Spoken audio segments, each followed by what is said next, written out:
2 nuclear detonations, one American, one Soviet, accidentally push Earth off its axis and send the planet drifting toward the sun.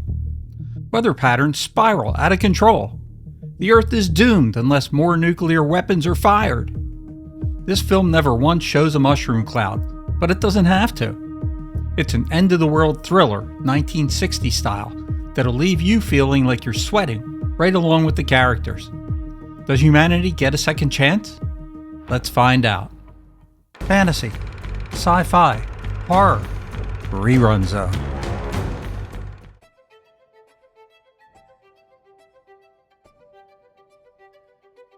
The Day the Earth Caught Fire opens not with explosions or special effects, but with a world already on the edge.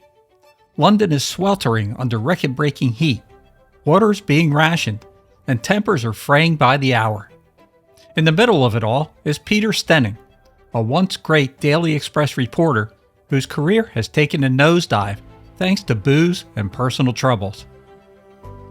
As he stumbles through the newsroom, picking up scraps of information and half-whispered government denials, he starts sensing that something bigger and far more dangerous is happening just outside the public eye.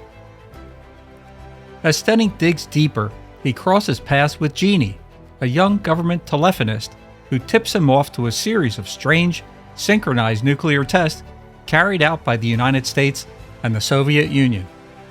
When scientists finally connect the dots, the truth is horrifying. Those detonations have knocked the Earth off its axis, and the planet is heading toward the sun. Suddenly, the rising temperatures, violent storms, and global weather breakdowns make perfect, terrible sense. The crisis becomes a race against time, with world leaders debating whether the same weapons that caused the disaster might be the only way to fix it, by firing a second round of blasts to push the Earth back into its proper orbit. By the final stretch, the tension in London feels almost physical. Streets are emptying, fog rolls in like a toxic blanket, and the Daily Express staff is preparing 2 front-page headlines.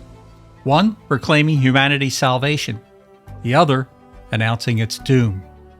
Stenning himself rushes through the heat-scorched city, trying to find Jeannie before the world either rights itself or ends in silence.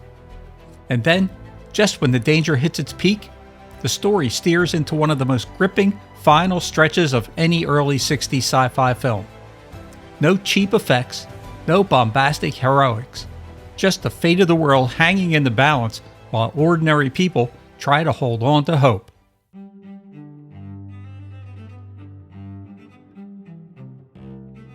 Now, when this movie was made in 1961, the threat of nuclear disaster hung over the world like a permanent storm cloud. That's when British director Val Guest, a Hammer Films veteran who ironically enough never much cared for sci-fi, stepped in. Years earlier, he'd sketched out a 20-page treatment about humanity uniting against the common threat of its own making. But every studio he approached passed on it. Too bleak, too odd, too risky, they told him. For nearly 8 years, the project sat on the shelf, waiting for the right moment. That moment finally came after Guest scored an unexpected hit with the 1959 musical Espresso Bongo. Riding that momentum, he convinced a handful of independent backers to take a chance on his apocalyptic vision. The world might have been terrified of the atomic fire, but for the first time, Guest had the freedom and the financing to turn his cautionary tale into a film. Teaming up with playwright Wolf Mankiewicz, Guest finished the script and proceeded to cast the actors. He insisted on grounding the story in a world that felt absolutely real. No rubber monsters, no outlandish gadgets, just everyday people facing a disaster of their own making. He wanted the cast to reflect that same authenticity. Edward Judd, then a rising British actor with a rugged intensity, was chosen to play the world-weary reporter Peter Stenning.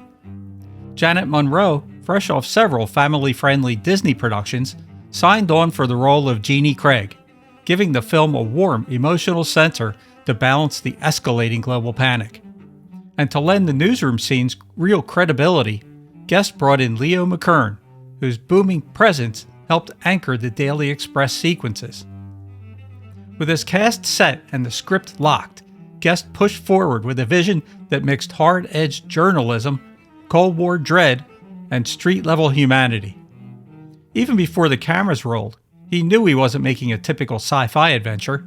He was making something edgier, more adult, and far more unsettling.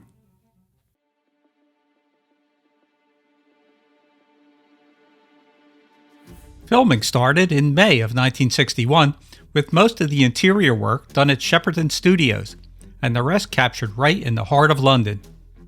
Val Guest wanted the film to feel grounded, almost like a documentary, so he pushed for as many real locations as possible. That's why you see the genuine bustle of Fleet Street, complete with the actual Daily Express building, folded seamlessly into the story. Additional scenes were shot around southeast England, spots like Battersea Park, the HM Treasury Building in Westminster, and even Brighton Palace Pier. Although the movie was filmed in black and white, Guest pulled a clever trick for the opening and closing sequences. In some original prints, he had those sequences tinted a burnt orange yellow, giving the audience a hint of the oppressive heat threatening the planet. It wasn't a post-production effect like we're used to now. The film was physically tinted to create that scorched look.